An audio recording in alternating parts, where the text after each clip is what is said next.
Professional wrestling is the one true sport. Other sports have their share of intense, dramatic moments, but nothing can compare with professional wrestling.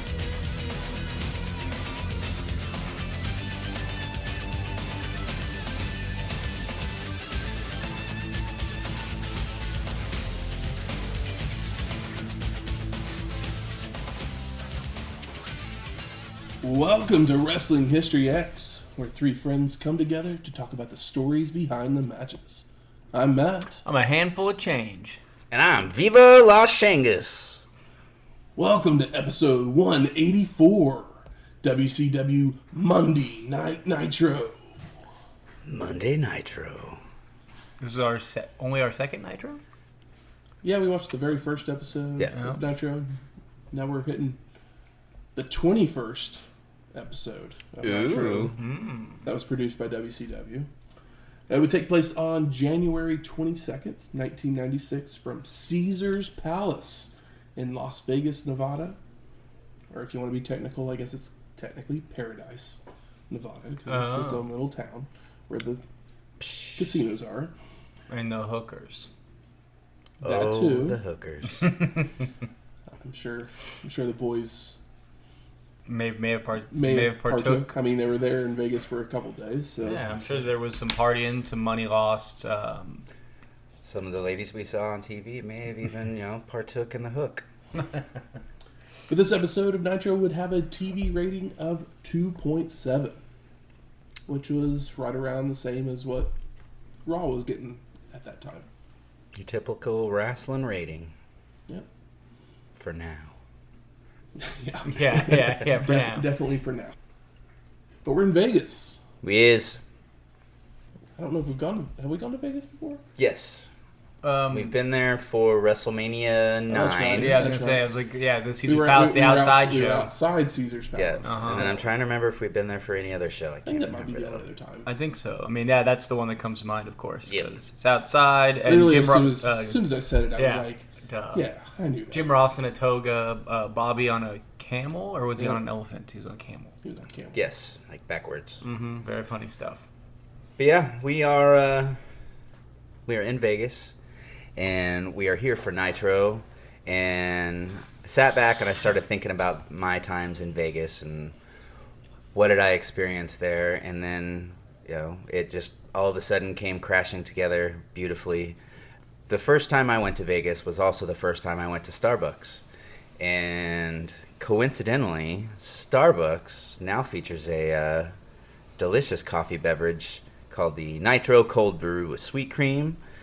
It's a velvety smooth, kind of caramelicious flavor to it. I guess I shouldn't say caramelicious because that's a Scooter's trademark. But yeah, it has some notes of caramel. It definitely does have a coffee kick to it. Not too sweet? Yeah. Which is nice. Not too sweet. It's got a smooth finish to it. It's beautiful when they pour it because the cream kind of cascades down in and the bubbles of the coffee kind of float up to the top, so it just gives this cool visual to it. And when it's poured like a beer because it's kegged coffee, so it has a little bit of head to it. Super tasty, super delicious, and it goes hand in hand with the title of our show, and Monday Nitro. Shane is probably the expert of drive-through coffee. Yes, I am what you may call a coffee-fiend. I've already had 2 others today. I've had a Dunkin', and then I had just a regular old gas station coffee as well. So, thankfully, and yet sadly, Matt is not a coffee fan, so I will be drinking his, which is okay because I'm already halfway through mine, which means I'm going to need something to... wash down your coffee with some coffee? Yes, wash down the coffee with some coffee and, keep the vocal cords nicely lubricated. Yeah, I'm just not a coffee guy. Like, taste just... It's understandable. Hey, well, I drink enough for the both of us already, so I'm keeping the coffee business extra in business on your behalf. Yeah. There you go. But this is nice because I never, if I drink black coffee, if it's hot and I don't, just no sugar or anything, and then iced coffee, I'm like, sugar, but they can easily become too much sugar very quickly. So This is a nice lightly sweetened. That's one of the things I hate the most about cold coffees is the people who make them often think they have to put extra sugar in it. Yeah. Like some of us want an actual coffee flavor to it. It's not coffee ice cream. Yeah, like back in the day when Dunkin' had their little pre-bottled drinks, you'd find vanilla and mocha and Girl Scout cookie, pumpkin spice, but you very, very rarely... Girl Scout cookie Thin Mint, basically? I think so. That would make sense. Yeah, I'm guessing either Thin Mint or it may have been the Samoan one because caramel and coconut. Yeah. Yeah. I always specifically looked around for the espresso one because that's the one that had the actual coffee flavor to it. The least amount of sugar, yeah. And that was always the hardest one to find. Has much sugar as a Coca-Cola. Yeah. It's like, all right, come on. You got like an entire refrigerator door full of pumpkin spice ones, but not one that's just coffee flavored. That's my take on it. Interesting. Yeah. Enough coffee talk. I mean, I know my wife's coffee order. Yeah. I go to Dunkin' and get it for her all the time. What's she get? Mocha with almond milk and 4 pumps of caramel. Because she likes it super sweet. She doesn't like the bitter taste of coffee. So. Dessert. Yep, basically. She's like, I want it sugary and caffeinated. Yep. But something that would happen around the same time as this episode of Nitro, producer Don Simpson would be found dead in his bathroom from heart failure. Now you're probably like, Don Simpson, where do I know that name from? From a long list of incredible films. That's right. Him and his producing partner, Jerry Bruckheimer, which is probably a little bit more recognizable, produced many of the top hits of the 80s, such as Flashdance, Top Gun, the Beverly Hills Cop movies, Days of Thunder, once they got into the 90s, Bad Boys, Crimson Tide. The Ref. Dangerous Minds. The Ref's one of the, not one of the ones that wasn't a hit. Yeah, it was more of a cult classic on video. Yeah, but Dangerous Minds, huge movie. Oh yeah, and of course the last one that came out after he passed, The Rock. I mean, come on, the best Michael Bay movie, if not the first Bad Boys. Yeah. I actually prefer Bad Boys. First Bad Boys 2, was pretty badass. But I mean, I don't know if Bad Boys 2 was Michael Bay. I think it was. There was a highway scene. Yeah, he did both the first two. Well, the third one's a real stinker. So. But yeah, I believe that I know of Don Simpson mostly because he was a crazy person. Yes. He is that as well. I think that supposedly there was like 57 or some 21 different drugs in his system when at the time of death. Found dead, yes. Yeah, damn. He was a crazy party animal, and there's lots of fun tales if you want to look up Don Simpson on the internet, and then also some of his interviews where he is just completely yipped up and talking nonsense. It is very, very entertaining. Yeah, I don't know a whole lot about Don Simpson. At one point, he was actually the head of the Paramount studio, I believe, before he got into individual film producing. But because of all that drug use, he didn't last very long. Yeah, just I highly suggest just Googling some or YouTubing some Don Simpson interviews, and you will be very entertained. I mean, it also doesn't help that he was into Scientology as well. My opinion. That explains. I mean, when in Rome. I guess only 2 Tom Cruise. You think that? I was gonna say, do you think Tom Cruise got him into it, or do you think Don Simpson got Tom Cruise into it? That would be interesting if he brought Tom Cruise into Scientology. I guess we can't turn this into full Don Simpson episode, but we'll save that for our special guest, Leah Remini, however the hell you say her last name. Exactly. But enough about Don Simpson. Yes. Let's talk some wrestling. Let's head to Caesar's Palace, Vegas, baby, where we get the Nitro Opening before being welcomed by Eric Bischoff to the show. He's joined by Bobby the Brain Heenan and Emmy-winning Steve Mongo McMichael and his little forming dog. commentary. Emmy-winning? They said that at one point. I gotta look. Does Mongo actually have a fucking Emmy? I don't think so. I hope not. That's just sad. But Eric goes over the matches we will see tonight when all of a sudden Conan would appear behind them with a Mexican heavyweight championship belt. Now, I don't think he was actually any champion of anything, but it made him seem like a big deal, basically. Okay, well, he wasn't like, didn't have a triple A belt? I don't believe so. Triple A? Okay, yeah, that was a pretty sad little belt that he was holding. Or I mean, it's very possible that it was legit, but it was just kind of sad. I mean, yeah, maybe it was. I mean, some of those old school belts are actually look more like belts. So maybe it was just one that had been retired at some point, and they're like, we got it around, we'll use it. But Conan would introduce himself and let everyone know he was facing Psychosis tomorrow night on Clash of the Champions 32. I know, and I was like, damn, I don't think we're watching Clash. Nope. We are not watching that show. But I'm glad to see Psychosis is going to be fighting somebody other than Rey Mysterio. Yeah. It's very nice. I imagine he'll have a good match with Conan, too, as Conan was one of the biggest stars in Mexican wrestling at the time. Absolutely. Well, we go to our first match. Macho Man, Randy Savage, versus the Nature Boy, Ric Flair, with Jimmy Hart, for the WCW World Heavyweight Championship. And now you know why we're here at this Nitro. Exactly.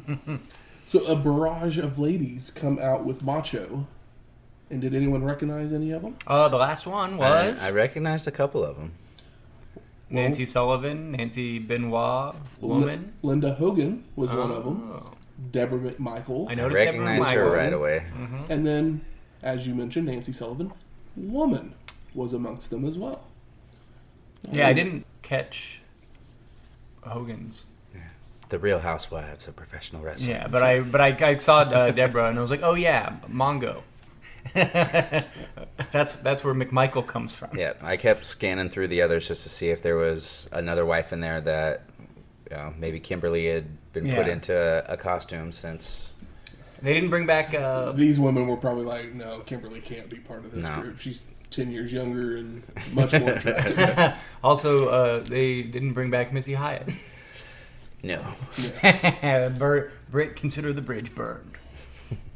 Mean Gene would stop Savage to let him say that he's going to be steaming hot tonight. Isn't he always? Basically. Hulk Hogan then makes his way down the ramp to wish Macho good luck. And when you win, I want the first shot at the title. Greedy fucker. And Savage responds with, what it is what it is. And this has been his war cry as of late. Bischoff mentions that woman has a past with Nature Boy, which the last time we saw them together was actually at Capital Combat, episode 45. That's a whole lot of episodes ago. Yeah, 1992. RoboCop, baby. Eric would then announce that the Mega Powers' secret weapon for their tag match the next night, where they would face Flair and the Giant, was going to be Miss Elizabeth. That's a not so secret. I know. It's also like, why don't they not have Elizabeth come out on? I mean, spoiler alert, but Elizabeth doesn't show up on this show at all, and it would make so much sense for her to show up at some point on this show, even if it's secret weapon for tomorrow night. I know, but if it's not so secret now, and also isn't that going to get more people to tune into Clash if Miss Elizabeth comes out maybe at the end of this match as opposed to at the beginning of it or later in the show at some point as a surprise instead of just telling us the surprise? Everybody knows who she is. I was like, what a wasted opportunity. Yep. Throwing the baby out with the bathwater. Eric also mentions that Kevin Green from the Pittsburgh Steelers would be there as well to be an enforcer for Hogan and Savage. Well, hot dog. I mean, Kevin Green. Taught Kevin Green a bunch on this show. I'm not familiar with Kevin Green as somebody who was not watching football regularly in 1996. He was a linebacker for the Steelers. Steelers having a big year. Spoiler alert, because we'll talk Super Bowl here in a couple weeks, but the Steelers actually make the Super Bowl. Okay. So, like, Kevin Green... He was more of a big deal at the time. This was the biggest year he ever had in football. Kind of a big deal to have a guy that's going to be playing in the Super Bowl there at their show. Yeah, and I don't know, I mean... That's also Hogan's way of, staying young and hip and in touch with today's youth, or 1996 youth. Nate would find woman when he comes out and would woo at her, only to be slapped, allowing Macho to attack from behind. But Flair chops back before whipping Savage into a guardrail. Once they hit the ring, Macho ducks a back elbow to deliver a clothesline for a 2 count, and continues with a turnbuckle smash, only to then charge into a back elbow. The Nature Boy goes back to chops before tossing Savage over the ropes to the floor, while Jimmy Hart distracts the ref. Jimmy then runs all the way around the ring to get a kick in, as Nate heads out to whip Macho into the front row. Jimmy Hart's kick reminded me of, like, Sensational Sherry back in the day when she would kick somebody while she was Savage's manager. Just, like, all arms. Yeah. At least she had heels on. Yeah. At least. Savage would start to fight back with eye rakes and right hands, followed by a back body drop onto the concrete. We head to commercial as Macho leaps off the top rope with a double axe handle, only for Flair to avoid and sending Savage into a guardrail. And we get a WCW magazine commercial where a young kid turns into Sting after reading it. It's pretty cool.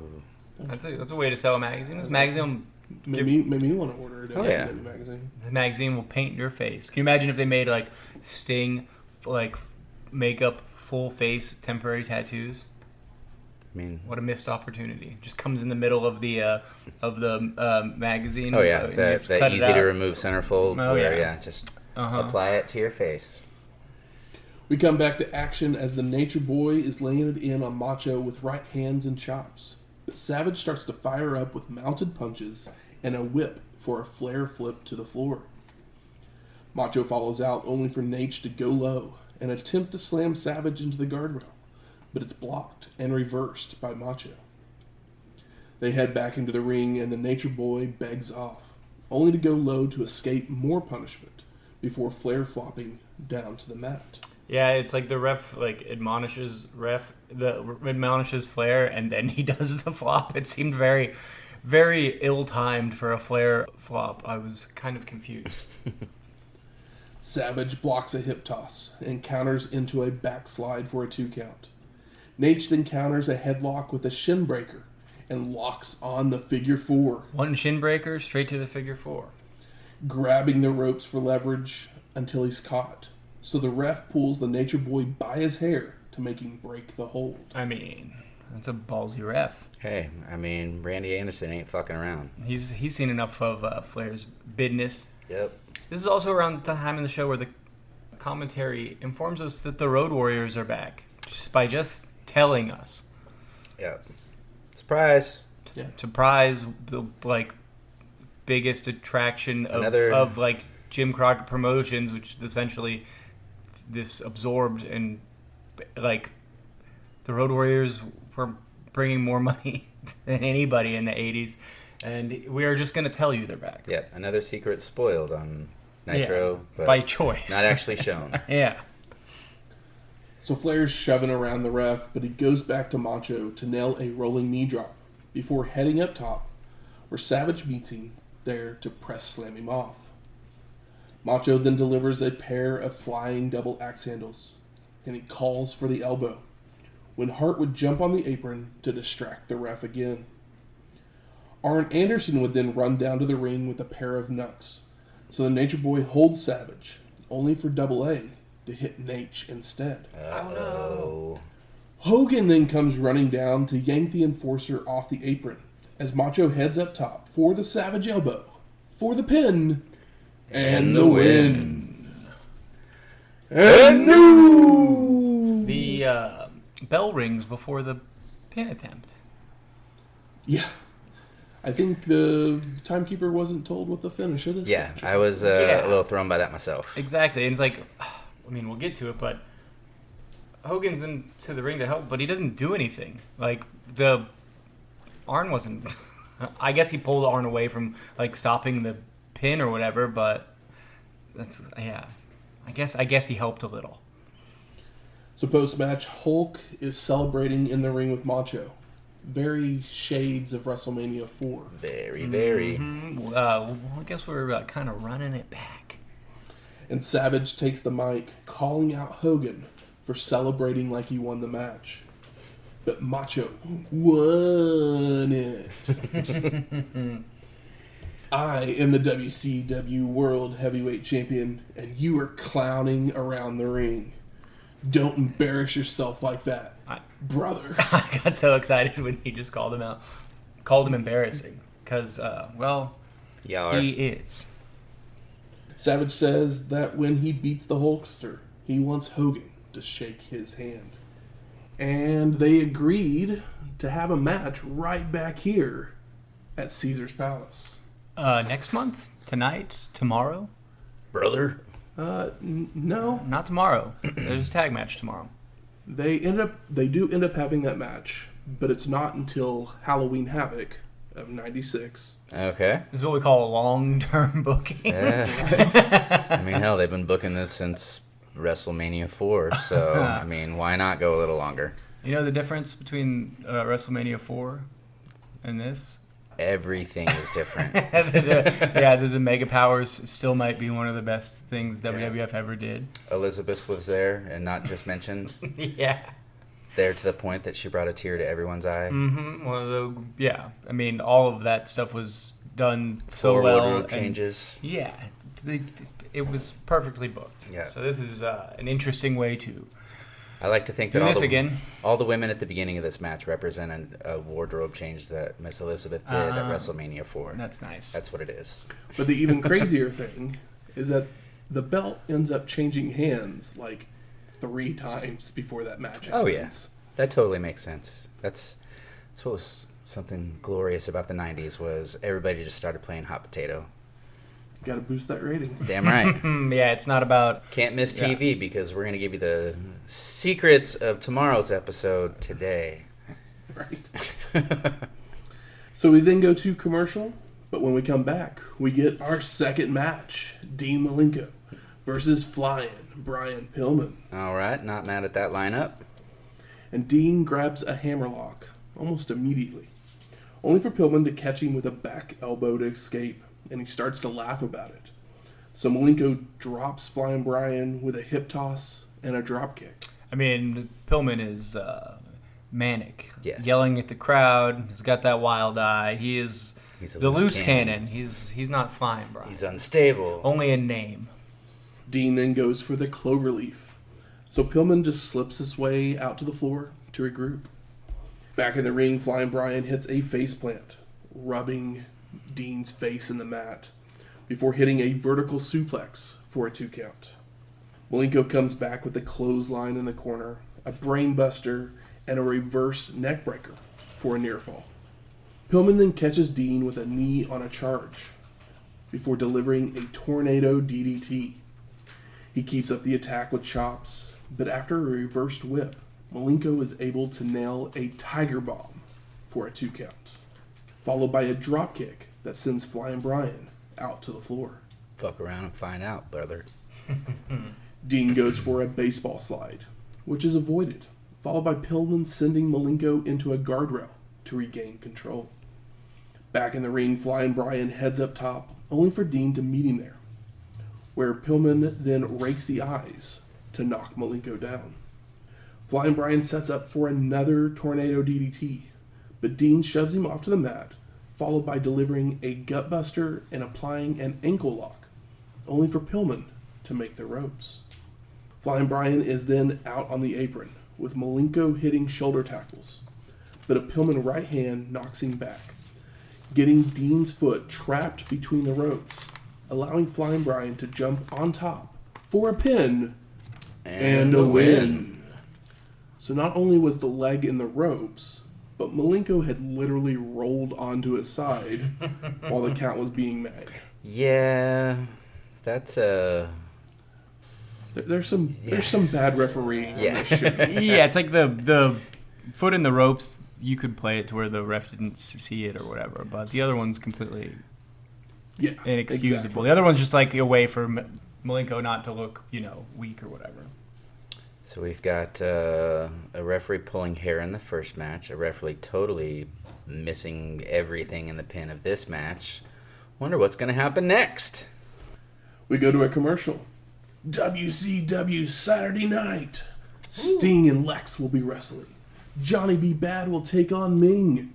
Harlem Heat meet the American Males. And Ric Flair versus Alex Wright. I mean, that's a pretty solid Saturday night show, honestly. Pretty solid. We also get a Clash of the Champions 32 ad. Watch Colonel Parker and Sherry's wedding. Oh, we haven't... I guess they've been doing it on TV. I feel like we haven't seen them... Yeah. They made out basically the last time we saw them. Yeah, I guess so, yeah. And now they're getting married. But I'm sure everything will go exactly as planned. Absolutely. At this wedding. Miss Elizabeth is going to crash the wedding, isn't she? Sherry can't have her moment. I don't know if it's Miss Elizabeth. Someone might. Someone might just show up. We then go to our third match.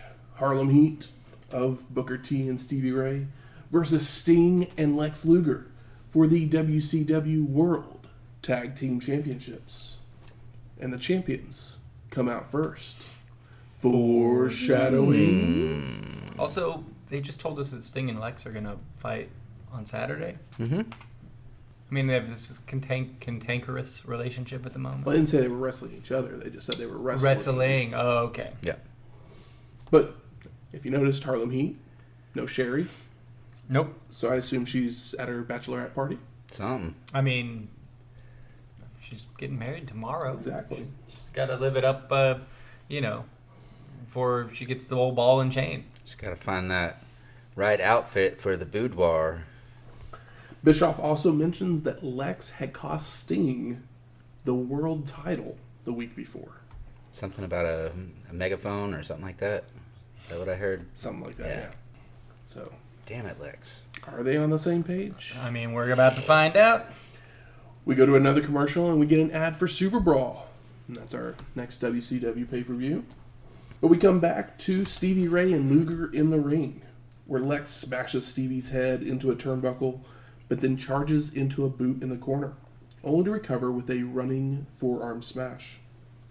Luger starts to run the ropes when Booker T gets a boot into the back, but it just pisses him off. So he knocks Booker down, only to then turn into another big boot. Harlem Heat go for a double clothesline, but Lex ducks and hits one of his own before making the tag, where Sting cleans house with stinger splashes before applying the Scorpion Deathlock on Stevie Ray. But Booker T breaks it up with an axe kick. Perfect axe kick. Very nice. Harlem Heat now begins to work over Sting with clotheslines, leg lariats, and arm bars, when the Stinger begins to fire up, only to run into a Booker big boot. And see, I want to say this is around this time back in the 90s where I was watching wrestling and watching Sting going, wow, check out his hair. He's letting it go dark.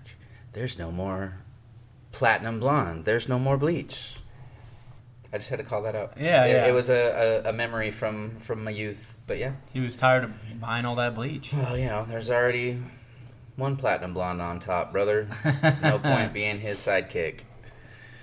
Booker T keeps up the attack with a top rope faceplant for a 2 count. Stevie with clubbing forearms. Sting fires up again, only to be caught with a rake of the eyes to stop the momentum. Stevie Ray then really stops the momentum with a nerve hold. The crowd chants for Sting. They don't want to see this hold either. Nope. Stevie then body slams the Stinger. Booker comes in with a knee drop and a chin lock, followed by Harlem Heat hitting a double team front suplex to set up the Harlem Hangover. But Sting moves and makes his way to the corner for the hot tag. But the ref doesn't see it, as Stevie has made his way into the ring. So Nick Patrick is trying to regain control of the match when Jimmy Hart would make his way to ringside. What's up with these refs? Good Lord. Jimmy would hand Luger something as the Stinger runs Stevie Ray into a guardrail. Back in the ring, Booker T and Sting start running the ropes, only to both hit clotheslines for a double KO. The Stinger then stumbles his way to the corner for a real hot tag. Lex comes in and he clocks Booker with the loaded fist. Oh my God. As silver dollars go rolling. Jackpot. All over the ring. A handful of change. Luger makes the cover for the pin. And the win. And new! Even though there's literally silver dollars sitting right there as the ref's making the count. But hey. Mm-hmm. But you know who also somehow didn't see it? Exactly. Like, how did like, it's right there. In his defense, because I was watching this part of it too, the shoulders were down, and there was only one silver dollar showing on the side where the shoulders were. So okay. Everything else was scattered on the other side of Stevie Ray or Booker T. But Sting didn't see it as he was not on the Sting floor. did. So post-match, Sting is surprised they just won, but he does start celebrating with Lex. Let's out a yes! Finally! I like that it's like loose change too. It's like you couldn't give him like a roll of silver dollars. It was a roll. No, it was just like. Well, no, there was. I couldn't tell if there was. Like he just like handed like a pile of them into I his couldn't tell hand. if it was the paper from a roll or if it was a bag because it looked like it stuck to his hand after he hit him with it, so he had to shake it off. But there was just a clump of paper sitting in the ring, and I couldn't tell if it was a bag or if it was a busted roll. But either way, yeah. But you got to have the visual of them all. Oh yeah, absolutely. So. Whatever it was a gimmick. But just like somebody giving you like 4 or 5 coins to hold in your hand, it's like cool, big deal. Got to have the KO from the FO that takes you to the win. And it's it's a tie-in to the casino, not just quarters, it's silver dollars. So we get another commercial, but when we come back, it's time for our fourth match. One Man Gang versus Hulk Hogan. Speaking of WrestleMania 4 vibes. Yeah, we're doing OMG again, as well as the Mega Powers. So One Man Gang was the WCW United States Heavyweight Champion. As remember, we talked about that at the end of Starrcade, where the dark match where he won the belt in a weird finish type thing against Kensuke Sasaki. But this match was a non-title match. Basically, because remember at the beginning, Hogan was like, I'm going to become the number one contender. Yeah. And the U.S. Heavyweight Champion is always usually considered the number one contender. So if he beats One Man Gang, then he's the number one contender. That's the logic behind all of this. Mm-hmm. The logic behind making One Man Gang the U.S. Heavyweight champion. The little bit of champion? logic that WCW has. Just know, listeners, there's at least a little bit of logic There's a to little it. bit there. We're not necessarily condoning it, but we are pointing it out. I never condone a Hogan match. So the Hulkster goes right after Gang with right hands, and he looks to hit the big boot, only for One Man Gang to roll out to the apron to avoid. Hogan continues with right hands to send Gang out to the floor, following out to send him into the steel steps and the guardrail. Back in the ring, the punishment continues until Hulk telegraphs a back body drop, allowing Gang to drop Hogan with forearms and a body slam. Oh, brother. One Man Gang then delivers a 747 splash. But Hogan no-sells, and it's Hulk up time. Oh, brother. Right hands, whips Gang around the ring, clothesline, big boot, body slam, leg drop, pin, and the win. Post-match, the Dungeon of Doom and the Four Horsemen all make their way out to the ring to attack Hogan, with Savage coming out to make the save. And they clear the ring as the Giant is being held back. Oh, yeah. Zodiac was just like all up in his face. No!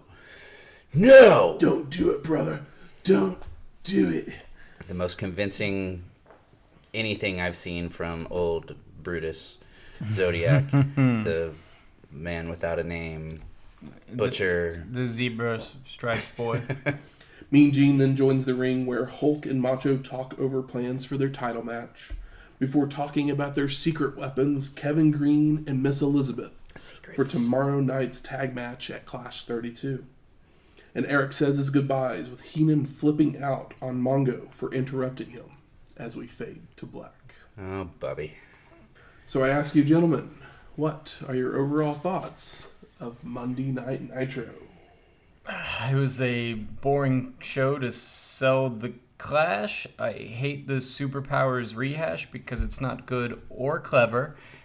And it's just a world of missed opportunity to not at least have like a Road Warriors promo, or for them to come out at the end of the tag match to do anything at all, or for Elizabeth not to show up at the end of the show in some way. It's like, wouldn't it have been better if Elizabeth just came out instead of both heel factions coming out?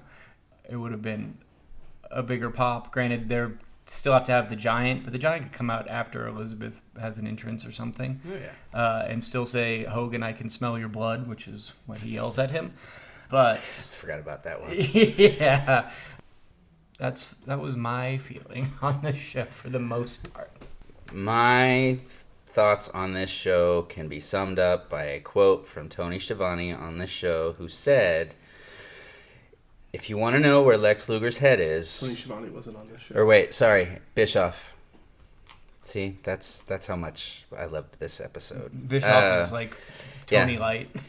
Bischoff said, "If you want to know where Lex Luger's head's at, just look at him." Yeah, that's the show was just... That's how clever trash. This was? Yes. It was so clever that... 2 Nitro cold brew coffees might be enough to get you through this episode. I've made it through about 1.5 just discussing it. A 45-minute Nitro. I will say it moves fast.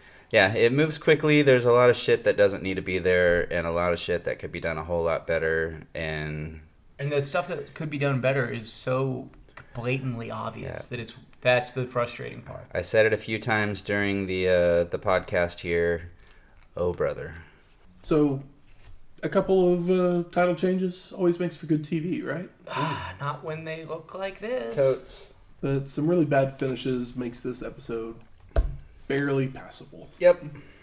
Like, I don't know if I was more mad that Macho or Sting and Lex won the titles, or the horrible reffing in the 2 other matches. You know what's crazy is that it doesn't even feel like Macho won the title. It feels like he he already had it. Mm-hmm. It doesn't even feel like it happened or it was a big deal. It's just like, oh yeah, they had a match. There was like no fanfare. It just doesn't feel like anything at all. Well, no Savage celebration is complete without Hulk Hogan immediately entering the ring. So, I mean, best part of the show is Macho Man calling him out for being embarrassing and, you know, being a glory hog for something that hasn't happened or he hasn't done. Good. Where's the smart marks at? All right. Fuck you. I think it's time we smark it up. So, any good moments in the show? I mean, you mentioned one just a second ago. Yeah. Pillman's character work's nice. It's cool to see him. He's healing it up, so he's not doing as fantastic stuff. Whereas like Malenko is going in there and doing power moves and holds, and Pillman is doing just Flair-ish heel things, but with that extra edge of like spaz, yelling at the crowd, calling himself a Full Metal Jacket, rubbing Dean's face into the mat just to antagonize him. Booker T's axe kick. Yeah. And he wasn't even using it as a finisher yet. No. It was just a move in the set. I mean, Booker T he's just getting better. The leg lariats I love, and he's the guy to do them. The tension between Arn and Pillman at the end, there was just a brief moment with Arn kind of pushing Pillman away and kind of scolding him for his actions at the end, where he was screaming for the Giant to continue. Oh, that was good. Yeah. There was just it stood out to me as is this fake or is this real? They can't even piss off Arn, or is this an angle? The idea that they can't even control like the craziest guy of their force. At this point, point, the loose cannonish of Pillman was starting to wear on everyone. Yep. Yeah. Come on, one man gang got squashed, guys. I mean, I've been watching that for years. I did like the moment where there's a moment for 1 second where One Man Gang, has the edge on Hogan or whatever, and he does the Hakeem-ish dance, and I was like, oh, there's a little bit of Hakeem in there. That was fun. Still got a little bit of the Funk Soul Brother in him. Mm-hmm. How about most disappointing? This show. Yeah, Flair losing a title again. The fact that, we talked about it. But, Savage getting a not valid. I don't have an issue with Savage winning the belt because I think I may have said it on Starrcade, but the reason they took the belt off of Savage and put it on Flair was because Savage was actually hurt, and so they just needed to get it back. This might have been This might have just been putting the belt back on Savage because he was healthy again. Didn't he win the last time with some sort of controversy? I'm trying to remember. The Horseman did come down and that's what it was. Just give the man his clean win. At this point, Flair does not win clean in any match. Yeah. Well, no, I'm saying Savage, when he won the last time, didn't he? Well, he won at World War III in the 60-man Battle Royal. Okay. Yeah, where he eliminated One Man Gang while Hogan was underneath the... That's right. Yeah, There was some sort of controversy. I couldn't remember what it was. Yeah, it was like the Hogan saying he wasn't eliminated or whatever. Oh, yeah, that's what, That whole thing. I don't blame you for forgetting. I'm calling out the refs again. Yeah. Yeah. I just missing the leg. And, like you made sense with the leg of the ref. Maybe you can miss that. But he literally rolls onto his side before the 3 count. Yeah. And it's just like, come on, ref. No Miss Elizabeth. No Road Warriors. I just hate the laziness of trying to run back the Mega Powers, but without even trying in any real way. Because it's not like it couldn't be done. It's been long enough that I feel like they could do it again to it's a very lazy build. Two diminishing returns, but it could still be moderately exciting. This is January, and they don't meet until October. And I can guarantee you they are not in a program together the entire time. Really? So there's probably no real build from here. Correct. And this still feels like they hot-shotting the idea. And it's... this is just Hogan still wanting to be the center of attention. Yeah. He becomes the center of attention in a little by that bit. point. Yeah, in a little bit of a different way. Yeah. Yes. In a, exciting way. Yeah. At least at the time. Best performer of the night? Just give it to Pillman for the heel work, I guess. But Malenko for the in-ring work. I don't know. Booker T had some nice spots. Probably Booker T for me. I think getting to work with Sting and looking as good as he did. Yeah. Yeah. That's always exciting. Yeah, like I said, Booker, Harlem Heat's just consistently getting better. Booker T's getting crispier in there. Once again, Harlem Heat loses the belts on TV. Woo! I wonder when they're going to win them off camera so we can see them lose again. I literally feel like that's all we ever see of them. Yeah, best performer, a little Pillman, a little Booker, a little Bobby. Most surprising? Conan showed up, guys. Oh, yeah. Oh, that's right. So he did. See one of our Malenko, because our first WCW Malenko. So I was surprised when it was Malenko. I was like, oh, cool. That's exciting. And then the we match heard was Psychosis fine. is going to be in town. So we watched this show. So some of our ECW guys are coming over. Advertised what sounded like a very nice Saturday lineup. I wish they would have had the Saturday matches on this show. We were here for the story, whether we liked it or not. Yeah, these TV shows, we can't all be winners. Definitely, most of them will have title changes. That's why we watch them, so we see those title changes. But some are just because they're supposedly good episodes of the show. Yeah, well-regarded episodes. So usually a major storyline, something or other will happen. This one, obviously, because of the title changes. Yep. Yeah, it wasn't for match quality or anything crazy surprising. Like I said, it didn't even feel like a title change when the title changed. You know what I mean? Yeah. Making their way to the ring. It's trivia time. Woo! This should be a little more exciting than the show. So this week, the category is Music of the Mat. It's my music. Break it down. Matt's music. Carly Rae Jepsen. No. So, Sorry. so 3 points for whoever buzzes in with the correct answer first. And I'm looking for the name of the wrestler for the music that I'm going to play. All right. Just buzz in with your name, and we'll get that answer. Michael? It's the Sandman. That is correct.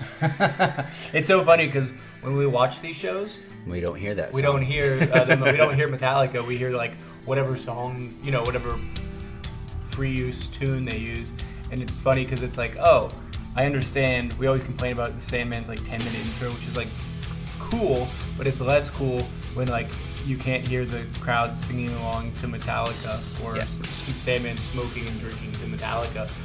And he's just to like generic rock song number 2. They're like, oh, well, we need something that's kind of got the vibe, but it's not the same thing. Metallica is one of the biggest fucking hard rock bands of all time, and this is just like freeusemusic.org or whatever track. Right. Next week, we're gonna watch some TV again in WWF Monday Night Raw from January 22nd. 1996.